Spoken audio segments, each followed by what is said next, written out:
Today we commemorate the 100th anniversary of Lenin's death. We do this by focusing on one of his most critical and urgent goals. That goal is uniting the working class movement with the national liberation movements. It's not a new goal, but I think we will all agree that today, 100 years after his death, it is as urgent as it was in 1924, in 1917, or any time in history. How can we apply Lenin's goal to actual world events right now? The war against the Palestinian people and their resistance to that war is not only widening regionally, it's widening globally. Some people believe it's a prelude to World War III. The war in the Ukraine is part of this. The war threats against China is a big part of this, as is the war against the poorest people throughout the global South. But this time, comrades, it must not only be a war between nations, between governments. There's a growing alliance of countries called the BRICS. I think most of you are familiar with that. And it's a very important alliance because for the moment, they are the main force fighting against U.S. imperialist hegemony. These countries are not all the same. Some of them are more resolutely anti-imperialist. You've heard from some of those countries today. Others are a different story.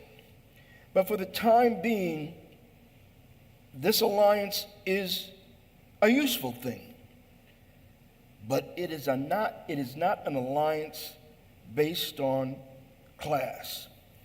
And it's not a substitute for the necessity of the workers of the world, especially workers at the centers of imperialism, most importantly, here in this country.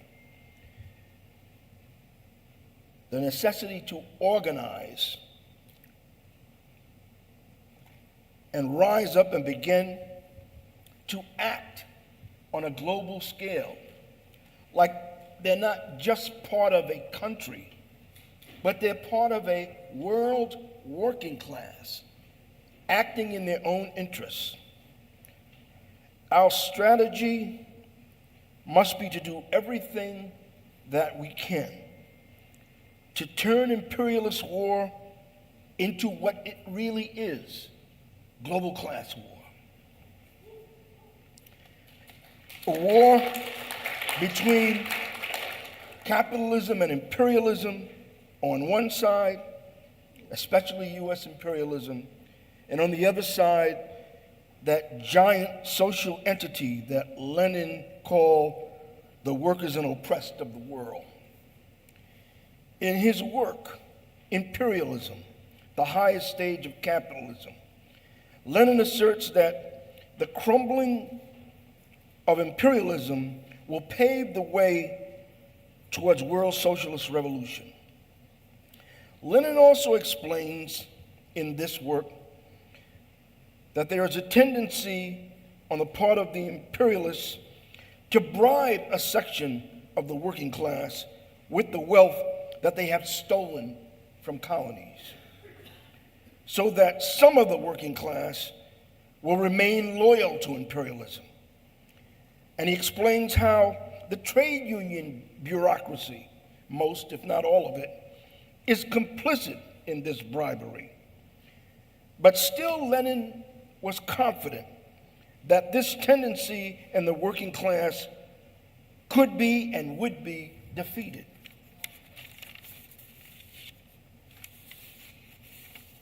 In order for it to be defeated, the working class would have to acquire the level of consciousness that supporting imperialism is not in their class interests. Since the early phase of imperialism and colonialism up until today, national liberation movements have at best had mixed faith in the capacity of the working class at the imperialist centers to support their liberation struggles. I don't think there's a liberation movement, regardless of whether its ideology is nationalist, religious, or Marxist, that hasn't asked themselves time and time again, are the workers in Europe and in the US for us or against us? Che Guevara and Ho Chi Minh were hopeful about this, and they appeal to the workers at the center of imperialism to not fight imperialist wars. This is not your war. We are not your enemy. Join us as comrades. Frantz Fanon was not so optimistic, but he held out hope. Amilcar Cabral, the leader of the liberation movements in Cape Verde and Guinea-Bissau, was more confident of this, and he constantly appealed to the Portuguese working class, especially the soldiers sent to crush the liberation movement.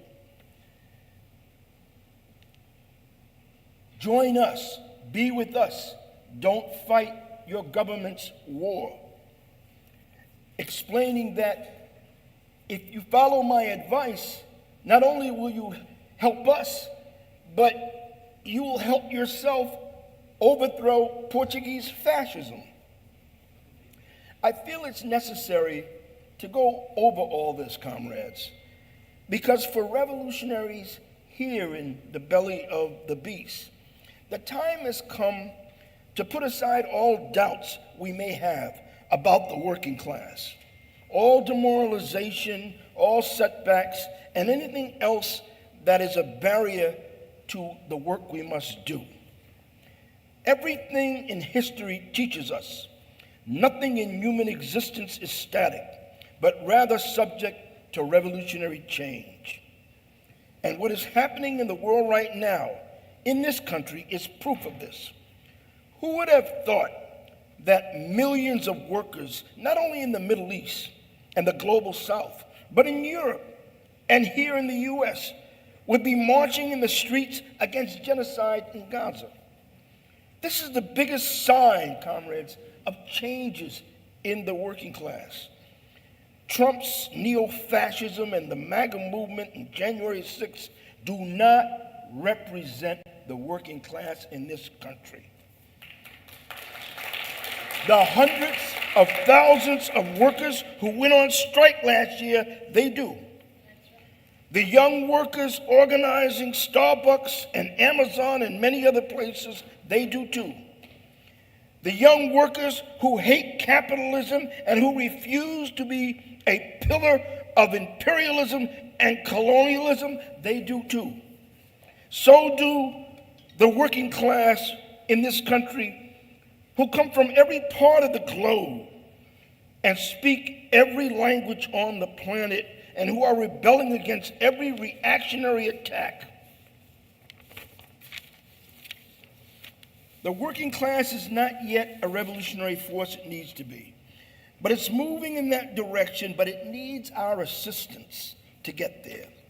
The main reason why fascism has raised its head is because the imperialists are afraid that conditions are leading to a working class rebellion.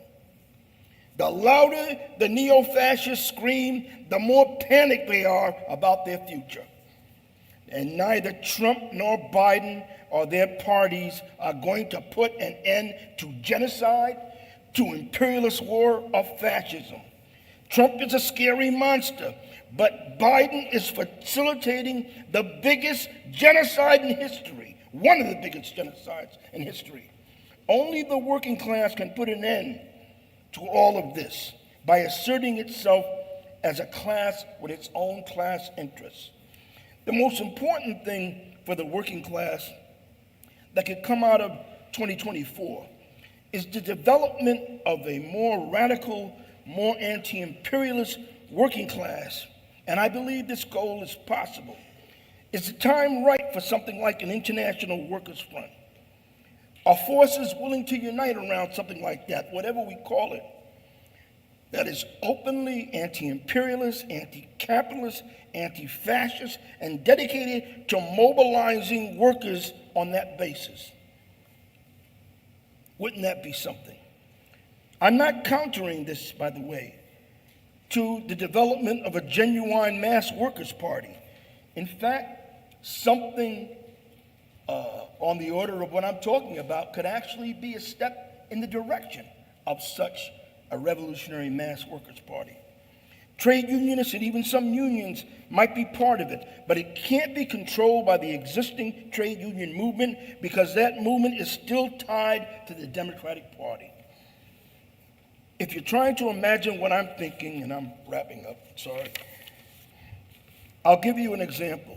20 years ago, 2004, in another presidential election year, some radical black trade unionists organized a million worker march. Remember that?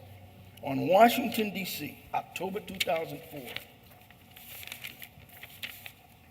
Their motivation was that the candidates of the capitalist parties cannot speak for the working class, so the working class must find a way to speak for itself.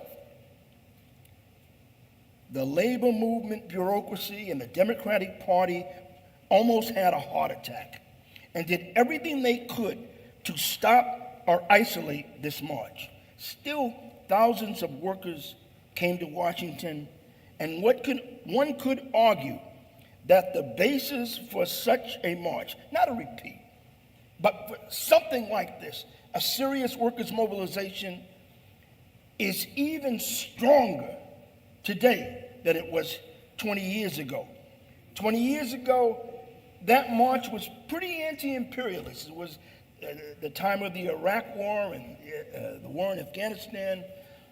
But any new mobilization would have to be even more avowedly, strongly anti-imperialist. And I think the time is ripe for that.